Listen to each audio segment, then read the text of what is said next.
Callum. How's things looking on the injury front ahead of this one? Yeah, we've got a few lads returning. So Levi's trained another full week again. Reece as well. So yeah, looking promising. And a big boost having those two back. How close are both of them to starts, do you feel? Yeah, we've still got another session. They both trained fully today, so we're hopeful. We're hopeful. And how's Jesse Derry after that nasty knock?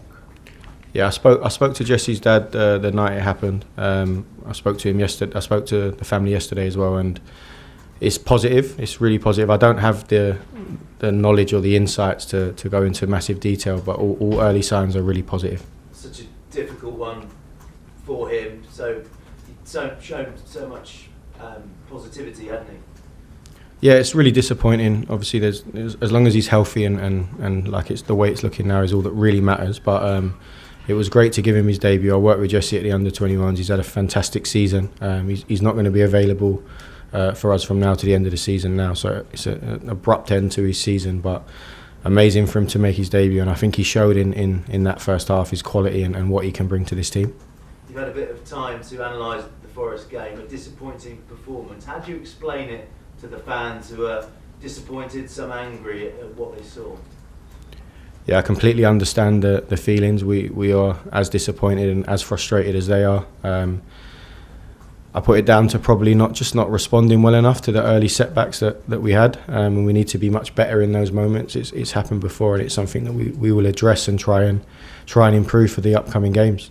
Some fans suggesting that the players are down tools. Is that fair? No, I wouldn't agree with that. The performances haven't been good enough. We're in a really bad run at the moment. The Leeds performance was a glimmer where we thought we could build on that, and we weren't able to do that. But I do see these boys every day, every training session, every meeting in the gym. They're in a good place to go and attack games. We just haven't been able to translate that on the game on Monday. So hopefully we can improve that on Saturday.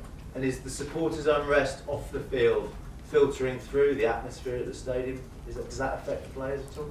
You can't really focus on that. You're playing in the Premier League against really high level opposition, so your full focus needs to be on the match and the moment. After the game on Monday, Jamie Carragher said the club is broken. How do you feel hearing those words? Yeah, it's Jamie's job he's a pundit, he's got to give his opinion, and I respect that. That's his job, and it's what he's there to do. I can only speak on my experience at this club. And I think that there's a lot of foundations for this team to have success. We're not in the best form at the moment. We're not performing the way we should be, but I do think there are foundations there for this team to be successful.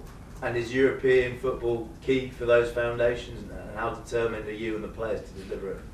Yeah, we need to we've got 4 games left. We need to attack every game and show our level like we have done at times this year, not recently, and put ourselves in the best position to achieve that.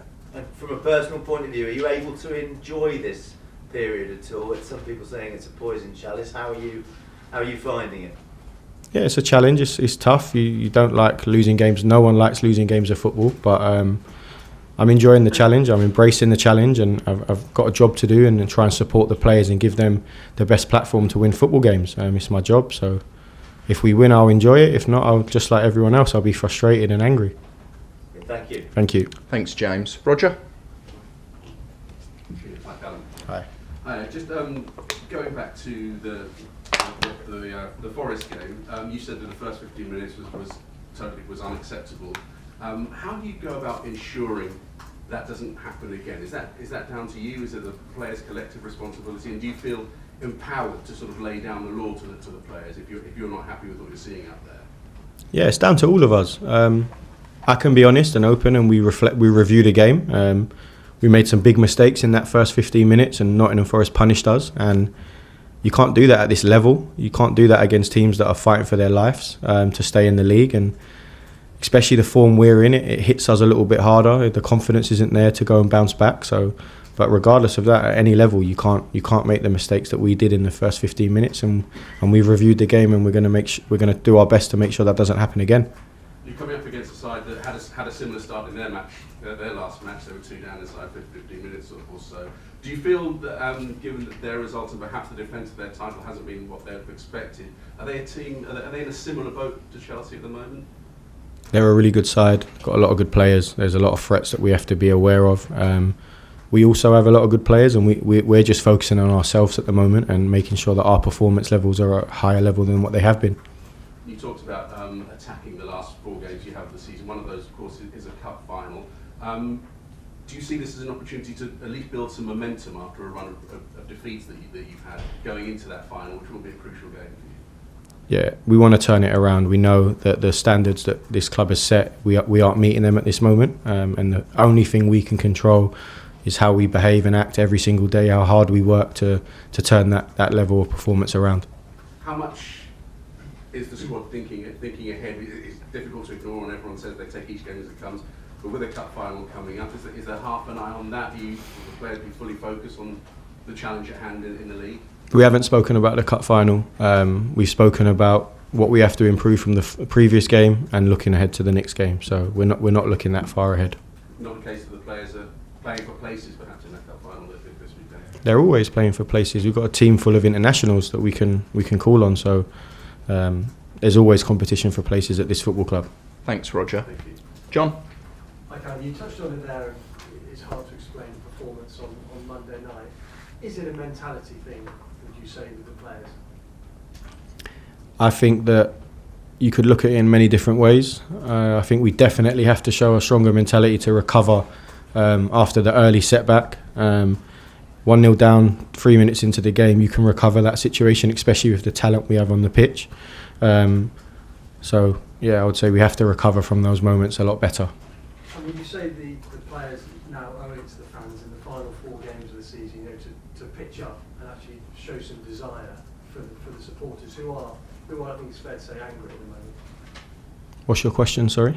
Do the players owe it to the fans to pitch up, show some desire in the final 4 games of the season for the fans? Because there is a lot of anger out there, I think. Yeah, we know, the players know, I know, the staff know, everyone at the club knows that the recent performances have been nowhere near the expected standard, and we're going to do everything we can to improve that. Have you sat down with the players and said that, this is unacceptable, the situation and the way things are going at the moment? I mean, how much impact do you think you can actually have in this short space of time? My role as the coach is to review the game and explain the moments that have cost us or moments that we could have took more advantage of. So we're looking at it more from a football perspective, in some of the things that happened within that game that we can do a lot better, and hopefully that shows on Saturday. Thanks, John. Keris? Hi, Callum. Hi. Can I ask just specifically about Garnacho, Neto and Sanchez after he went off with the head injury as well? Are they expected to be available this weekend? Neto and Garnacho are carrying knocks, so it's looking unlikely that they're going to be available. Rob is also not going to be available after the injury that he sustained in the Nottingham Forest game. And so what do you see as your attacking options in that case, I guess? Because a lot of them have picked up knocks. You're looking pretty thin on the ground at the front. Yeah, we've still got a lot of good players, still got a lot of players available that can impact football games. So we're going to have to make up some of the players we're missing in different ways, in the way that we shape the team up, but I probably don't want to go into too much detail on that right now.